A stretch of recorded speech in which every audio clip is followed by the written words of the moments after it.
En un mundo dominado por el caos.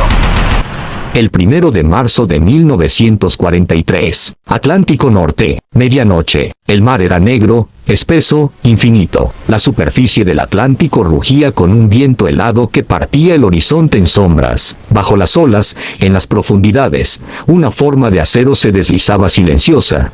El U-404, un submarino alemán de la Kriegsmarine, al mando del Kapitänleutnant Otto von Arten. Dentro del casco, la humedad era constante. El aire olía a diésel, metal y miedo. Los hombres trabajaban en silencio, rodeados por luces rojas tenues que teñían sus rostros de un tono infernal. El sonido del sonar era el único pulso constante, marcando el ritmo del infierno. «Dropone, Bericht», ordenó von Arten, con voz seca. «Keine contacte, Eukaleun», respondió el operador. Ningún contacto. Silencio absoluto. O eso creían. Arriba, más allá de la superficie, una formación de destructores británicos navegaba siguiendo coordenadas exactas, enviadas desde una pequeña mansión en Inglaterra, Bletchley Park. Allí, un grupo de matemáticos, lingüistas y genios sin uniforme había logrado lo impensable: romper el código Enigma, el sistema supuestamente indescifrable que coordinaba cada movimiento de la flota alemana. Mientras Otto von Arten creía acechar a un convoy aliado indefenso,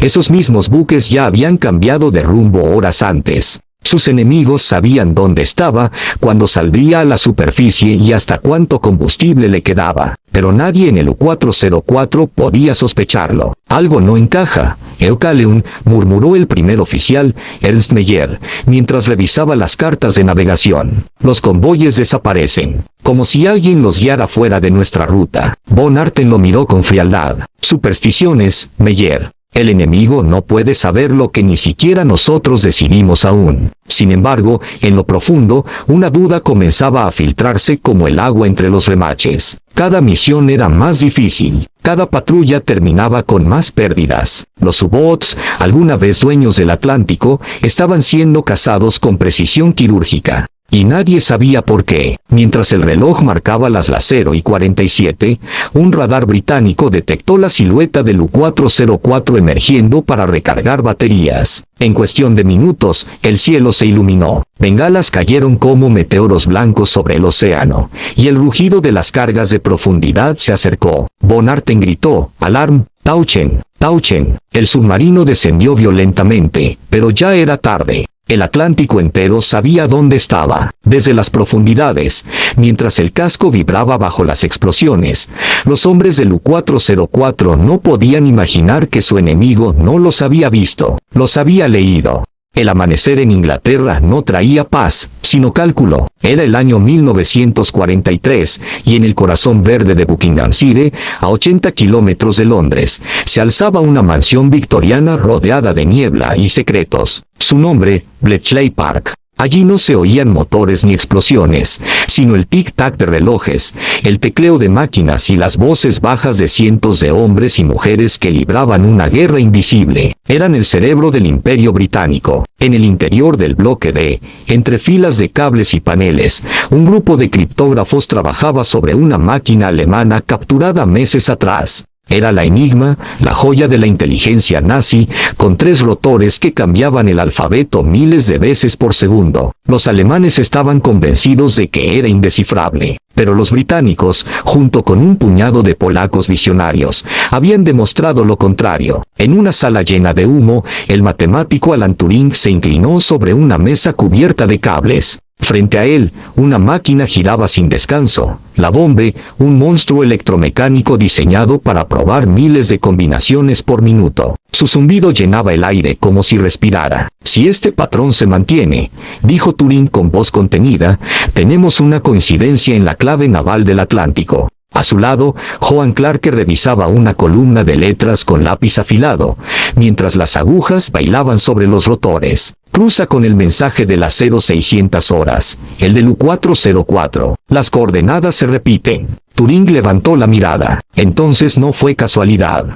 En ese instante, a cientos de kilómetros de allí, el comandante Otto von Arten, sin saberlo, estaba cumpliendo cada orden que Bletchley Park ya había leído horas antes. El trabajo en la mansión era agotador. Las máquinas no se detenían, y el silencio estaba prohibido. Los operadores trabajaban turnos de 12 horas, descifrando fragmentos de mensajes en los que se jugaban miles de vidas. Las paredes de madera temblaban con el ruido de los rotores. Nadie tenía uniforme, nadie llevaba armas, pero todos eran soldados. Una joven operadora de teletipo, Margaret Ellis, escribió mientras temblaba por el cansancio: cada vez que logro entender un mensaje, pienso en los hombres del mar. Si fallo una letra, morirán sin saber por qué. Esa frase se quedó grabada en la historia invisible de la guerra. Bletchley Park no solo interceptaba mensajes, los analizaba, los comparaba y los traducía en rutas precisas. En cuestión de horas, el almirantazgo sabía exactamente dónde estaría cada U-Boot. Era como ver en el agua los pasos de un enemigo invisible.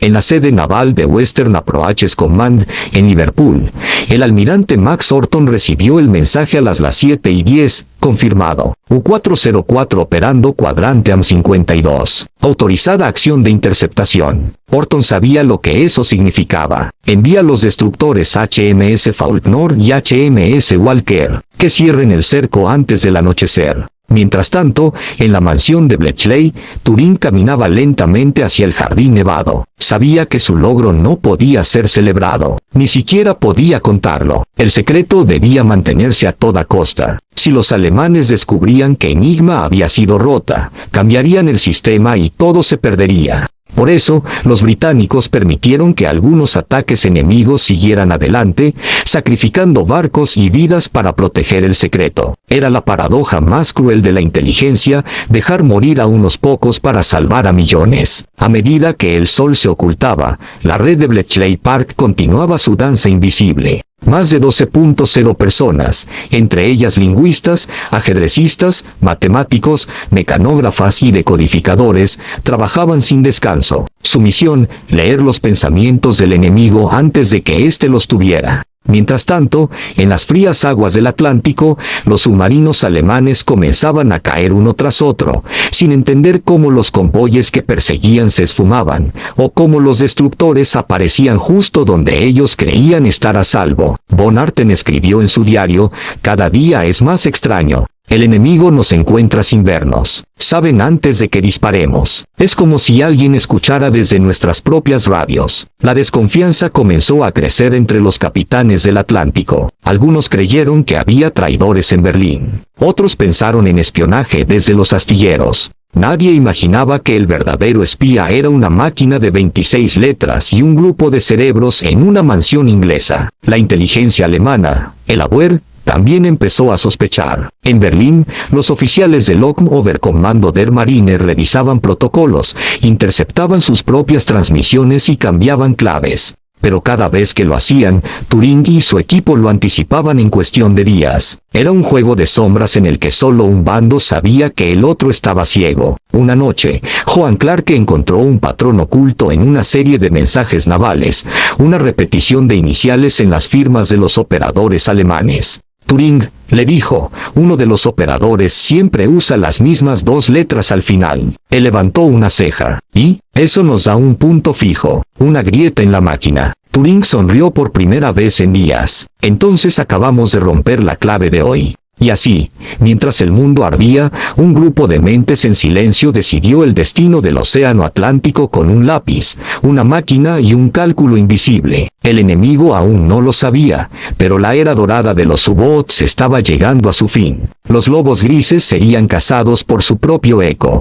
10 de marzo de 1943. Atlántico Norte. Las olas se alzaban como montañas negras bajo un cielo sin luna. El U-404, al mando del Kapitänleutnant Otto von Arten, navegaba en inmersión profunda. Las luces estaban apagadas. Solo el parpadeo rojo de los instrumentos iluminaba los rostros tensos de los hombres. El aire era espeso, saturado del olor metálico del gasóleo y el sudor. Habían pasado horas sin emitir comunicación. Von Arten sabía que cada transmisión era un riesgo, pero las órdenes eran claras: interceptar un convoy aliado rumbo a Liverpool. Según el mando, el convoy debía pasar al amanecer. Lo que él no sabía era que el mensaje que contenía esas órdenes había sido descifrado 3 días antes en Bletchley Park. Mientras el submarino se deslizaba sigiloso bajo el agua, a más de 200 millas de distancia, el destructor británico HMS Falknor se movía en paralelo, con sus hidrófonos orientados hacia el cuadrante exacto donde el U-404 emergería. Contacto posible a 240 grados, anunció el operador de sonar. El capitán del Falknor, Frederick Walker, asintió. Preparen cargas de profundidad. No disparemos aún. Esperemos a que salga a respirar. En la profundidad, los tripulantes del U-404 empezaron a notar algo extraño. Pequeñas vibraciones, leves ecos metálicos. El operador de sonar alemán levantó la vista. El capitán. Hay algo arriba, muy cerca. Von Arten frunció el ceño. Profundidad 100 metros. Máxima discreción. Un silencio helado se apoderó del submarino. Luego, el infierno. Las primeras cargas de profundidad estallaron a unos metros del casco. El impacto sacudió toda la estructura. Las luces parpadearon, una válvula explotó. Daños en la sección de popa, gritó un marinero. Compensar con aire. Rumbo 180, ordenó Von Arten. El submarino giró torpemente mientras el ruido de los motores británicos se acercaba. Otras explosiones rugieron, una tras otra. El metal crujió como si se partiera en dos. Algunos hombres comenzaron a rezar. En la superficie,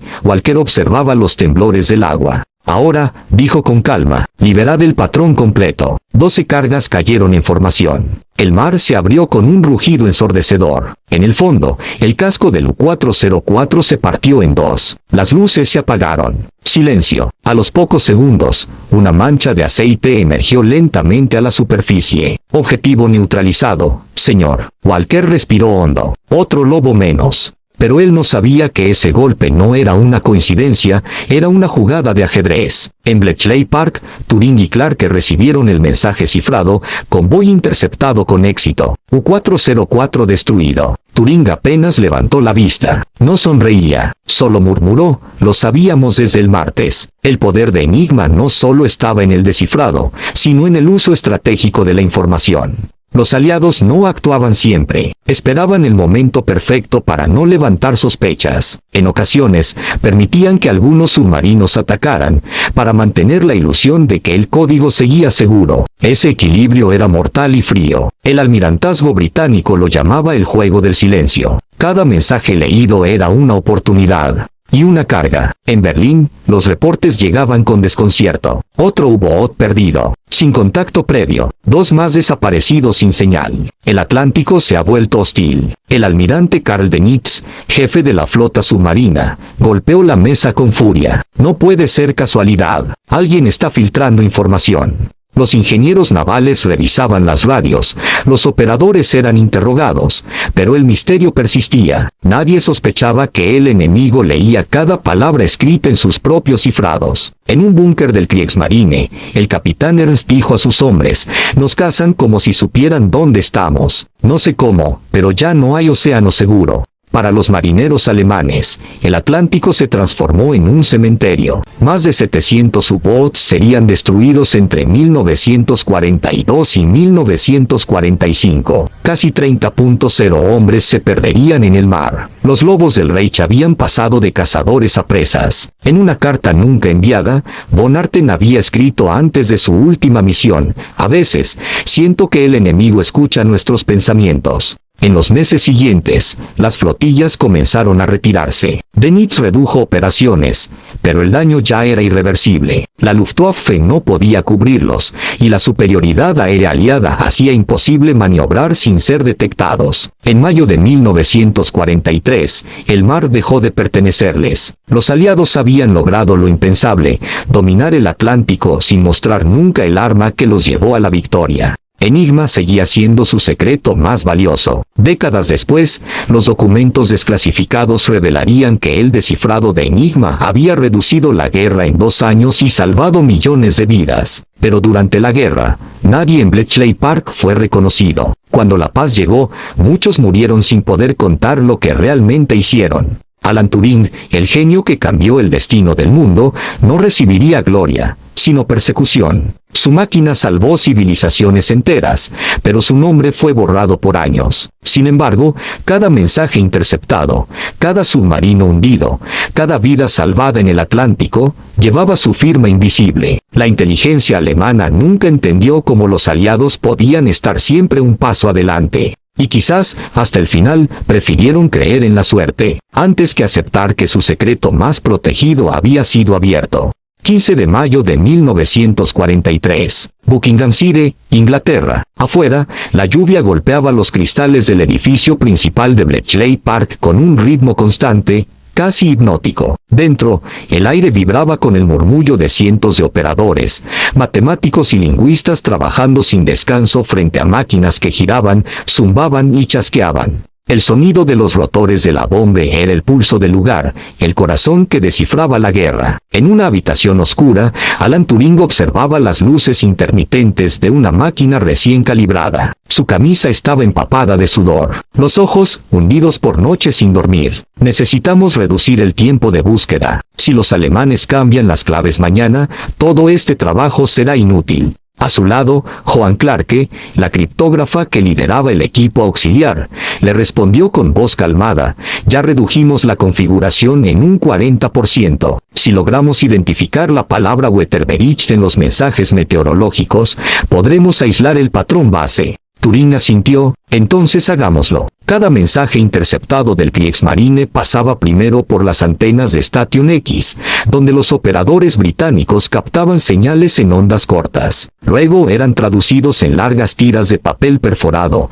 clasificadas por hora y frecuencia. Los mensajes cifrados eran enviados en camiones custodiados hacia Bletchley. Allí, en el bloque D, comenzaba la verdadera batalla de codificar antes de que la clave diaria cambiara. Si fallaban, todo se perdía. Turing sabía que la guerra no se ganaba solo con bombas o balas, sino con minutos. En una mesa al fondo, una joven operadora escribió una nota urgente: nuevo patrón detectado en transmisiones del Atlántico Norte. Palabra repetida: Neptune. Turing se levantó de golpe. Neptune, operación naval. Eso es nuevo. En el mapa central, con alfileres y cordones de colores, el analista Joe Alexander trazó líneas sobre el Atlántico. 3 convoyes en ruta hacia Canadá. Si los U-boats se dirigen allí, podemos adelantarnos. Pero había un dilema. Si advertían al convoy y los submarinos eran destruidos, los alemanes podrían sospechar que su código estaba comprometido. Si no lo hacían, cientos morirían. Clarke habló con tono sereno, pero firme: Alan, si los dejamos ir, serán masacrados. Él la miró, en silencio, antes de decir: y si actuamos, podríamos perder la guerra. Era la paradoja moral de Bletchley Park. Salvar a algunos podía condenar a millones si el secreto se descubría. Decidieron intervenir de forma discreta. El convoy HX-239 recibió un mensaje falso proveniente de la inteligencia naval, desviando su curso sin revelar la fuente. Al mismo tiempo, los destructores británicos tomaron posición como si el cambio fuera rutinario. Cuando la flotilla de Dönitz llegó, encontró el mar vacío. En Berlín, los oficiales estaban desconcertados. Debieron pasar por aquí, decía uno de los radiooperadores alemanes. Y sin embargo no hay rastro, respondió el capitán. ¿Cómo puede ser? A la distancia, en una sala llena de humo, Dönitz se quedó mirando los mapas con los convoyes desaparecidos. Algo no cuadra, murmuró. Alguien allá afuera sabe más de lo que debería. En Inglaterra, Turing observó los resultados con frialdad matemática. Desviamos el convoy. Nadie sospechará. Lo hicimos bien. Pero Joan lo miró fijamente. ¿Lo hicimos, Alan? ¿O solo retrasamos lo inevitable? Los días pasaban, y cada mensaje interceptado aumentaba la presión. El sistema Enigma naval era el más complejo: 3 rotores, luego 4, y cada uno cambiaba posición cada 24 horas. Los alemanes, confiados en su invulnerabilidad, habían multiplicado los modelos y frecuencias. Sin embargo, eso solo alimentó el desafío. En una noche silenciosa, Turing se quedó frente a la máquina bombe. En un papel garabateó: las máquinas también pueden pensar. Fue una idea que germinó en medio del caos de la guerra. Entre cables, rotores y humo de cigarrillos, nacía la semilla de la inteligencia artificial. Pero no lo hacía por gloria, lo hacía por sobrevivir. En otra parte del parque, los mensajes descifrados eran enviados con la etiqueta Ultra Most Secret. Solo unos pocos oficiales de alto rango tenían acceso. Winston Churchill, al leerlos, pronunció una frase que marcaría la historia: nunca tantos debieron tanto a tan pocos. Sin embargo, el mundo no sabría que esos pocos no eran pilotos, sino matemáticos invisibles detrás de máquinas de engranajes. En los meses siguientes, la precisión de los ataques aliados se volvió sobrenatural. Submarinos hundidos, convoyes salvados, rutas seguras. La balanza de la guerra empezaba a inclinarse, pero la pregunta seguía viva en la mente de los comandantes alemanes: ¿cómo puede el enemigo anticipar cada movimiento? El miedo se convirtió en superstición. Algunos creían en espías fantasmas, otros en interceptores divinos. Nadie imaginaba que el verdadero enemigo estaba en una mansión campestre, entre tazas de té, ecuaciones y máquinas ruidosas. Esa fue la guerra invisible, la guerra del pensamiento. 2 de agosto de 1943. Atlántico Norte. El cielo estaba gris, el mar embravecido. La flota de U-boats del almirante Karl Benitz había zarpado con una confianza fría, casi arrogante. Durante años, el océano había sido su dominio. Pero algo había cambiado. Los convoyes aliados ya no eran presas, eran trampas. Los destructores parecían surgir del horizonte como si supieran exactamente dónde aparecer. El capitán Otto Kretschmer, veterano y leyenda viva entre los submarinistas, observaba a través del periscopio del U-99. Las olas golpeaban el casco, el rugido del motor diésel se mezclaba con el retumbar lejano de la artillería naval. Convoy a la vista. Rumbo 270, velocidad constante. Una pausa. Pero, se mueven diferente. Demasiado organizados. Desde el fondo del océano, los alemanes aún creían controlar la oscuridad. Pero los aliados ahora poseían un mapa invisible de sus movimientos. Gracias a los mensajes descifrados en Bletchley Park, cada posición enviada por los submarinos al comando del Kriegsmarine era conocida horas después en Londres, y los cazadores se convirtieron en presas.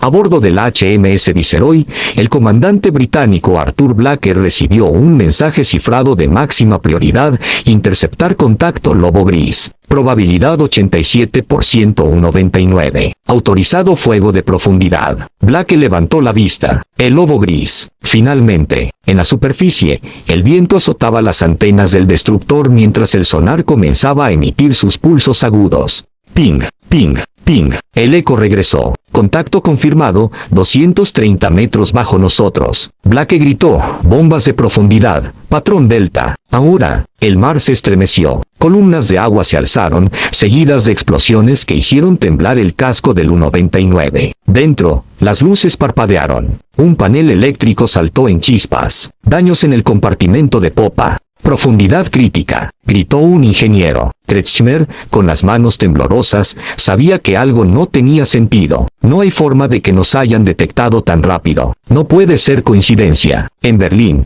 el almirante Benitz revisaba los informes con rabia. Demasiados hundimientos. 10 submarinos en una semana. Esto no es posible. Se levantó bruscamente, golpeando la mesa. ¿Y si alguien está leyendo nuestras transmisiones? El silencio en la sala fue absoluto. Nadie se atrevía a responder. Si eso era cierto, toda la columna vertebral de la guerra submarina estaba comprometida. Pero admitirlo sería reconocer que el orgullo tecnológico de Alemania había sido vulnerado. Mientras tanto, en Inglaterra, Turing y su equipo analizaban cada nueva transmisión como si fueran latidos de un corazón enemigo. Los U-boats están cambiando las rutas al sur, dijo Joan Clarke, pero los patrones siguen siendo los mismos. Turing asintió: entonces no importa qué rutas cambien, los números siempre los delatarán. En el Atlántico, Kretschmer logró emerger entre la niebla, con el U-99 dañado pero aún operativo. Superficie. Preparar torpedos. Si hemos de morir, lo haremos luchando. Pero antes de poder disparar,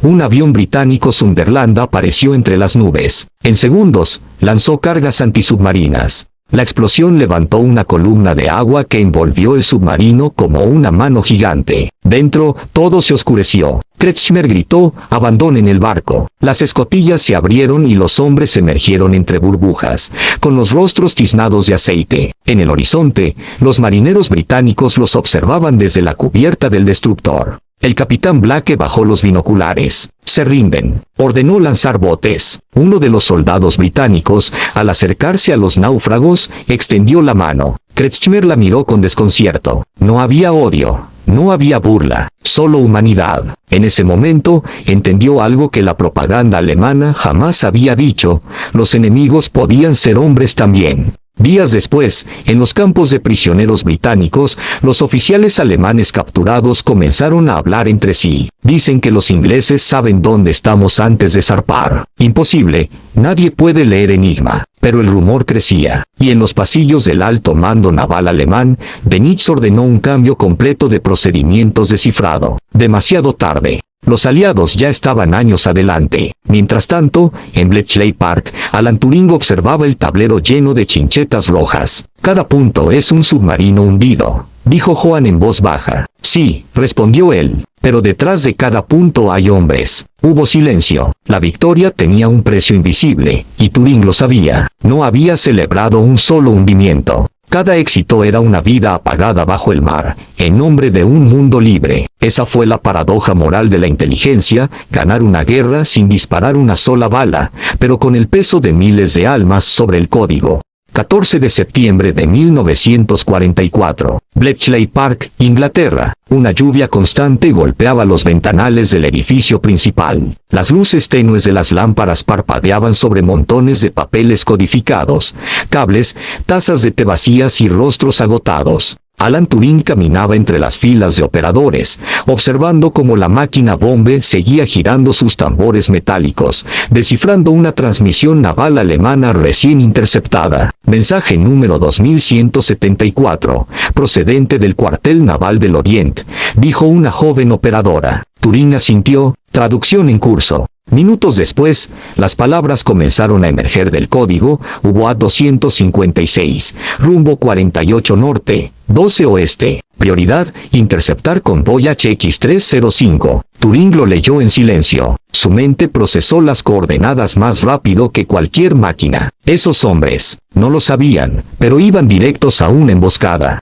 Levantó la mirada hacia Joan Clarke. Si enviamos esta información a la Royal Navy, el U-256 no volverá a la superficie. Ella lo miró con expresión cansada. Si no lo hacemos, cientos de vidas en el convoy morirán esta noche. La guerra de la inteligencia no se peleaba con balas, sino con decisiones que dolían como cuchillos. Turing cerró los ojos un segundo. Luego dijo: envíen el mensaje al almirantazgo. En el Atlántico Norte, el capitán alemán Heinrich Lehmann-Neuenbrock, comandante del U-256, observaba las aguas a través del periscopio. Convoy detectado. Procedemos al ataque. Su operador de sonar informó: no hay escoltas visibles, señor. Lehmann sonrió. Entonces es nuestro día de suerte. Pero en el aire, un radar británico Leigh ya había fijado su posición. En cuestión de minutos, dos aviones Wellington lanzaron bengalas que iluminaron el mar como si fuera de día. Submarino detectado. Bombas fuera, gritó el piloto. Las explosiones sacudieron el casco del U-256. Dentro, las luces se apagaron. Inundación en la sección 2. Perdemos presión, gritó un marinero. Lehmann, con la cara empapada de aceite, gritó: superficie, intenten salvar a los hombres. Pero era inútil. El agua entró como una bestia viva, arrastrándolo todo. Afuera, el mar devoró el submarino en un rugido de acero y burbujas. Desde el aire, el piloto británico observó cómo el mar se cerraba de nuevo, dejando solo restos flotando. Objetivo neutralizado, informó por radio. En Bletchley Park, Turing recibió la confirmación horas después. Se quitó las gafas, respiró hondo, y murmuró: ellos nunca sabrán por qué murieron. Mientras tanto, en el cuartel naval de Benitz, el caos reinaba. Los informes de submarinos hundidos eran diarios. Las rutas se volvían inútiles, las cifras imposibles. Como demonios lo saben todo. Rugió Denix. Nadie respondía. La sospecha se transformaba en paranoia. Se ordenaron cambios de frecuencia, nuevos rotores en Enigma, y protocolos de silencio absoluto. Pero la información siempre llegaba a Londres. Los aliados ya no necesitaban fuerza bruta, tenían conocimiento. En los convoyes, los marineros comenzaron a notar la diferencia. Antes, las noches eran una pesadilla, torpedos, explosiones, hombres gritando en la oscuridad. Ahora, el mar se sentía seguro. Es como si supiéramos dónde están ellos, decía un oficial canadiense. Y tenía razón. A medida que 1944 se acercaba a su fin, la supremacía alemana bajo el mar desaparecía. El muro del Atlántico ya no servía, y los suministros hacia Normandía fluían sin cesar. La derrota alemana no se decidió solo en las playas, sino también en las mentes y máquinas de Bletchley Park. En una noche silenciosa, Turing salió a caminar bajo la lluvia. Se detuvo frente al lago, con una carta doblada en la mano. Era un mensaje sin enviar, destinado a un marino británico que nunca regresó. Lo hicimos, murmuró. Pero, ¿a qué costo? En ese momento, entendió lo que pocos sabrían jamás: el poder de la información no solo gana guerras, también roba almas. En el Atlántico, bajo kilómetros de agua, yacían los restos de cientos de U-boats, algunos con sus tripulaciones aún dentro, congelados en el tiempo. Ellos jamás sabrían que su enemigo no fue un barco ni un avión, sino una mente que rompió el silencio. Y así terminó la era de los lobos del mar. Alemania perdió su sombra. El océano, antes suyo, volvió a ser libre. En Bletchley Park, la última transmisión interceptada se registró con una sola palabra en mayúsculas: RUE. Silencio. Y el silencio, por fin, fue de los aliados.